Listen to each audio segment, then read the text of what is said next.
Ever experienced a GCash transaction failure but noticed that your balance was still deducted? You're not alone. It can be frustrating, but let's break down what might be happening. First, it's important to know that this issue can stem from a few common causes. Sometimes it's just a temporary glitch in the system. Other times it could be due to poor internet connectivity or server issues on GCash's end.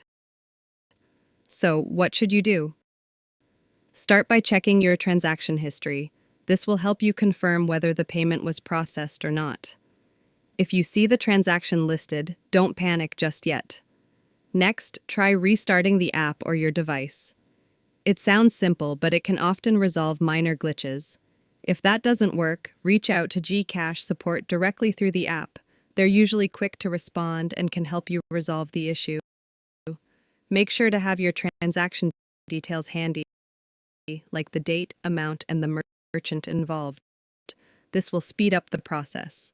Lastly, if you don't see the funds returned within a few hours, keep following up. Persistence pays off. Remember, it's your money and you deserve to get it back.